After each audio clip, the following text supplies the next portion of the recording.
안녕하세요. 박영식입니다. 오늘은 한 사람의 정치적 미래에 대해서 살짝 예견을 해보는 시간을 가져보려고 합니다. 이제 좋은 예상이면은 모르겠는데, 이 분께는 좀 죄송한 영상이 될 것 같아서 미리 좀 언급을 하도록 하고요.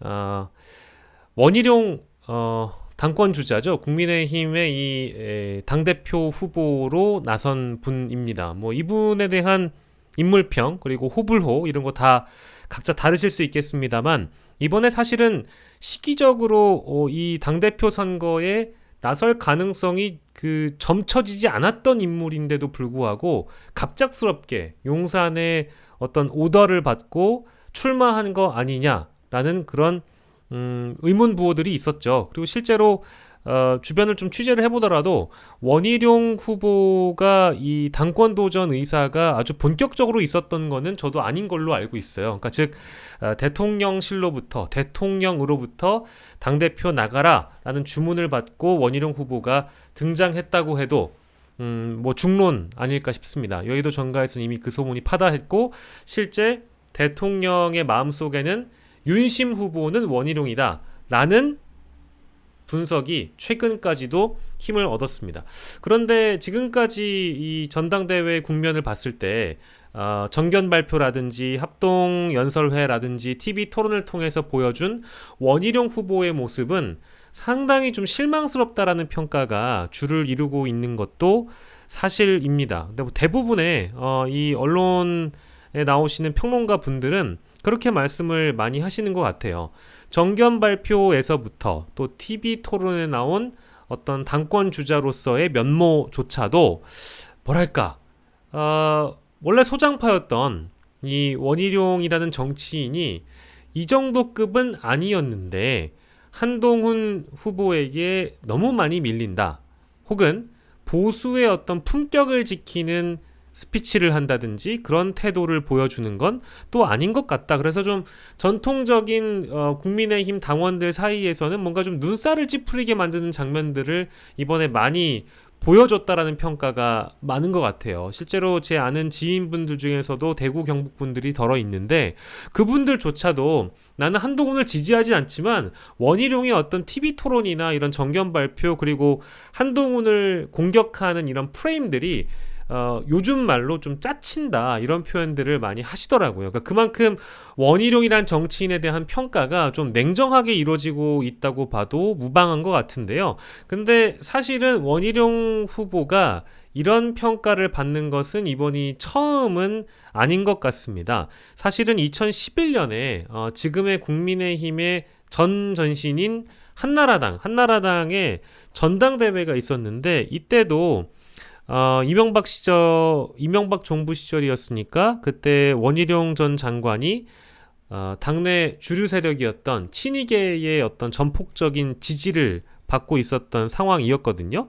근데 그때도 전폭적인 지원이 있었음에도 불구하고 그때 2011년 당시의 전당대회에서 4위를 했어요. 그러니까 지금은 윤심의 전폭적인 지지를 받지만 2위가 아니라 3위를 할 가능성도 엿보이고, 그때 당시에는 친이계의 화력을 등에 입었는데도 4위를 했단 말이죠. 그래서 그런 걸 보면 이 원희룡이라는 정치인의 매력은 확실히 있는 거냐, 이제 그런 의문점이 좀 들기도 하죠. 아마 저만 그렇게 생각하는 것은 아닐 것 같습니다. 뭐 각종 여론조사를 참고를 해보더라도 일단은 1강은 한동훈이고 2중은 나경원, 원희룡인데, 이제 TV 토론회나 정견 발표, 합동 연설회를 거치면서 나경원 쪽으로 조금 살아나는 그런 움직임이 보이고 있는 것 같아요. 지난주 갤럽도 그렇고, 오늘 미디어 토마토에서 발표한 내용을 좀 보더라도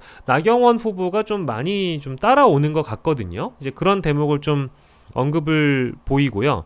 그리고 양자 대결을 보더라도 원희룡 후보가 앞서간다기보다는 오히려 나경원 후보로 쏠렸을 때 양자 대결에서 나경원 후보가 한동훈을 상대로 해서 조금 원희룡보다는 조금 더 높은 그런 지지도를 보이고 있다는 점도 타격이 아닐까라는 생각은 좀 들었습니다.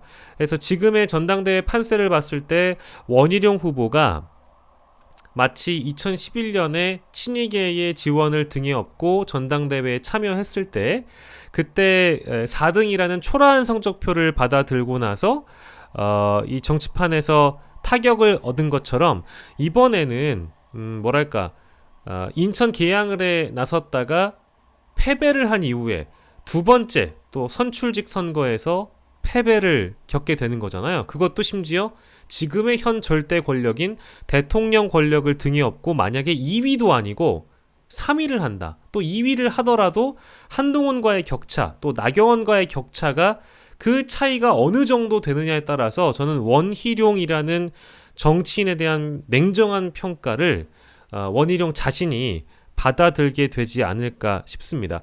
그래서 2011년에 당시 전당대회를 조망한 기사가 있어서 이 기사 내용도 함께 여러분들과 해보려고 하는데요.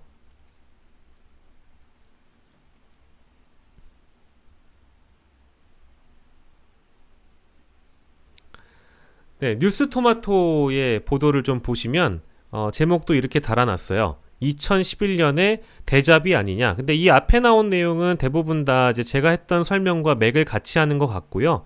요 뒤에를 보면 정치권 안팎 개선 국민의힘 7.23 전당대회 현 판세와 관련해 2011년 7월 한나라당 전당대회의 대잡이라는 이야기가 나온다. 이명박 정부 4년차 당시 원전 장관은 당내 주류 세력인 친이계의 핵심이자 이명박 전 대통령의 친형인 이상득 의원의 지원을 받으며 전당대회에 출마했지만 1위는커녕 4위에 그쳤다. 이제 요 대목을 짚고 있죠. 제 기억과 동일합니다. 당시 친이계와 친박계 어느 쪽에도 속하지 않은 홍준표 현 대구시장이 25.5%의 득표율로 1위를 차지하며 당대표에 올랐다. 유일한 친박계 후보였던 유승민은 19.7%로 2위를 기록했다. 나경원 현 의원이 당시 3위에, 원전 장관은 4위에 자리했다. 굉장히 후보들이 큰 차이는 아니지만 어쨌든 등수로 자신의 정치적 성적표가 매겨지는 거잖아요. 근데 이걸 보니까 원희룡 후보, 이번에도 나경원 후보에게 또 밀릴 가능성이 현재 엿보이기 때문에 윤심의 전폭적인 지원을 받았다고 하더라도 지금 지지율이 올라간다기보다는 지지율이 내리막으로 가고 있어서 과연 오늘 밤에 있을 TV토론회에서 어떤 달라진 모습을 보여줄지, 또 내일 있을 SBS TV토론회에서 어떤 모습을 보여줄지에 따라서 나경원 후보와의 비교, 또 한동훈 후보와의 비교를 통해 원희룡 후보의 성적표는 23일에 냉정하게 좀 바라봐야 할 것 같습니다.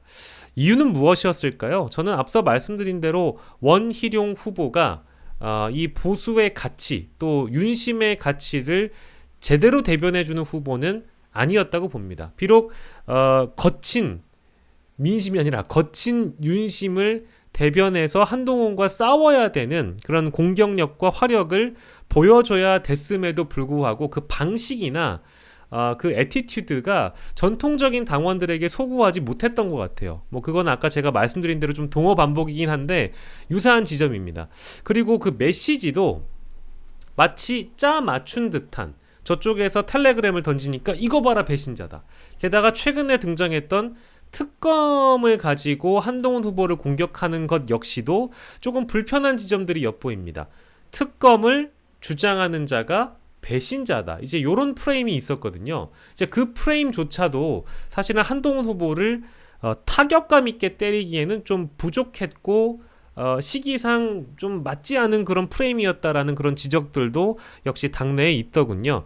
그래서 좀 안타깝습니다. 저도 이번에 계양을 선거에 나와서 이재명 후보와 자웅을 겨뤘을 때 저는 원희룡이라는 후보는 완전히 대패할 거라고 예상을 했었고, 원희룡 후보가 자신의 정치적인 미래를 고려한다면 계양을 선거에는 나가지 않는 것이 좋다고 저는 방송에 나와서 여러 차례 주장했었는데 지금 원희룡 후보의 길은 판판이 깨지는 길만 가고 있고 오히려 살아나는 선택을 하는 것이 아니라 죽는 선택만 하고 있다는 안타까움이 듭니다.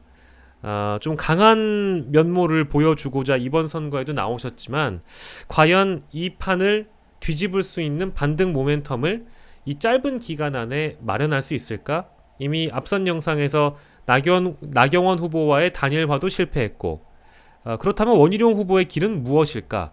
국토부 장관까지 하면서 양평고속도로에 대한 리스크까지 떠안았고, 개항을 선거를 통해서 또 민심에서 멀어졌고, 이번 당심 선거에서도 또한 민심에서 멀어지고 당심에서 멀어지는 정치인. 미래가 있을까요? 원희룡 후보가 아무리 잘 된다 한들 그저 당내 중진, 당내 고문 정도로 남아있을 씁쓸한 미래가 예상됩니다. 조금 안타까운 그런 전망인데요. 만약에 모르겠습니다. 오늘 있을 TV토론과 내일 토론회에서 달라진 모습을 보여주거나 확 당심을 끌어안을 만할 그럴 매력을 또 한 번 발산하거나 반등 모멘텀을 마련한다면 그렇게 될 수도 있겠지만 아마 그렇게 되지 어렵지 않을까요? 이제는 한동훈 후보가 쏘아올린 나경원 후보에 대한 공격이 반한이라는 이 프레임을 모두 다 나경원 후보가 가져가게 되는 그림입니다. 원 후보의 입지가 점점 좁아지고 있다. 오늘 영상 여기서 마무리하겠습니다. 여러분 고맙습니다.